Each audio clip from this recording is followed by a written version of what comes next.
Like their elders, their opinions are divided. Some like it better here, some like it better at Hamilton Park.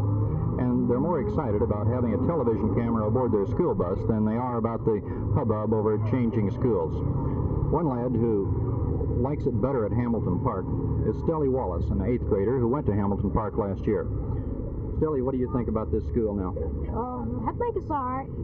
Would you rather be going to Hamilton Park? Yes. Why? Cause I'm not crazy about this separation from my friends and all. What do you think about the busing itself? Well, I think we should have 2 buses, you know. Does it bother you to have to ride a bus from your home over to here? Kinda. Why would you rather go to Hamilton Park? Well, I don't know. Another boy with a different opinion is Gerald Britt, also an 8th grader, who went to Hamilton Park Junior High School last year. Gerald, what's your opinion of all this? It's all right. It's not as bad as I thought it would be. Would you rather go to Hamilton Park than Northwood? I don't know. Do you think you got an educational advantage at Northwood that you didn't have at Hamilton Park? I believe so. Does the bus ride bother you? You like it fine at Northwood? It's not all people made it up to be, but it's all right. So, like their elders, most of the kids now going to Northwood and other junior high schools in the Richardson School District are divided about whether busing is good or bad. But busing it will be in Richardson. Phil Reynolds, Channel 8 News on the Move in the Richardson Independent School District. An obvious example of how politics or how decisions are made in the back room rather than made by the precinct chairman, the executive committee itself. Mr. Anderson, how near is the possibility of getting one of these helicopters? Well, I certainly hope it'll be put into the 1971 budget. Do you think the money can be found? Oh, certainly. Really, it's hard to believe, but it's cheaper to operate a helicopter than it is a patrol car on a 24-hour basis. That's one patrol car? That's right. How much will it cost to operate a helicopter? That includes the purchase price. The purchase price, if we had to pay all of it, of course the government pays half of it, but it's about $3,000 cheaper than operating a car. Now, you take an automobile with 6 men operating around the clock, costs us about $45,000 a year. The helicopter, with the initial purchase price and all, will cost us about $34,000. As we merge into contracting with smaller communities for law enforcement, that this helicopter will be available. It'll be able to give quick service. It'll be right on the spot, and there's simply no way that a criminal can escape a helicopter.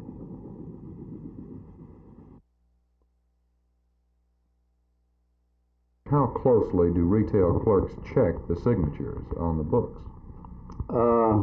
This not being a responsibility of the State Department of Public Welfare, I cannot be sure, but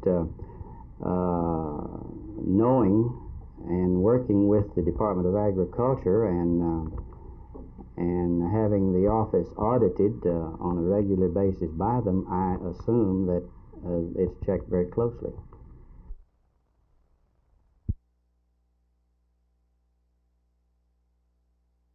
Why do you like your beanie? 'Cause I'm a purple horned frog, and it stands for Purple Horned Frogs. And you are in favor of the purple horned frogs? I've got to be. I am one. How long have you been one? Oh, not too long so far. I'm just a little horned frog. You hope to be a big horned frog pretty soon? Right. Good. I think they're a big joke. Why? Well, they're funny looking.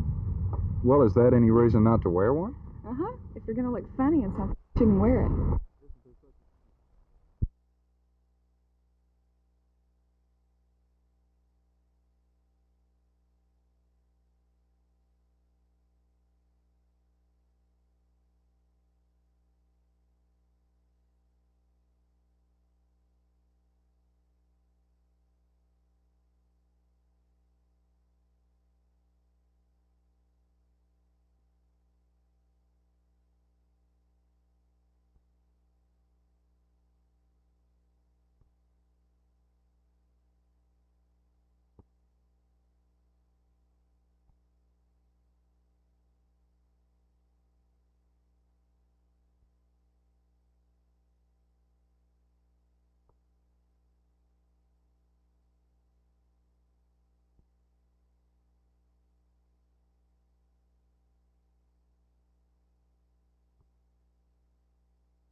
Carl, I feel that as chairman of one of the two major political parties, a responsibility to the citizens of Dallas and to my party to seek out the best qualified candidate we can find to serve in this vitally important office, the sheriff's office. And I felt that way yesterday, certainly, and we undertook to start interviewing some civic leaders to determine who would be a good candidate, and number two, whether we could finance a good campaign. I feel much stronger now that responsibility after the way the Democrats railroaded through the name of Clarence Jones in only 10 hours' notice.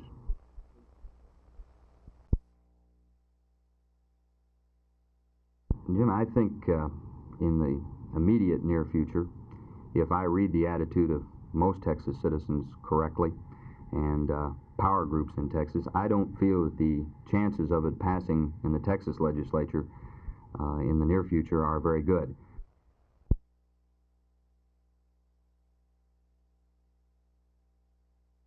We had a large city here affected by a hurricane, and of course this determines whether it's going to be a large job or a small job. You had here a community in excess of 200,000 just in Corpus Christi alone, with about a 7-county area surrounding, where there was an immediate and tremendous need for the services of the Salvation Army. Do you still have people in there?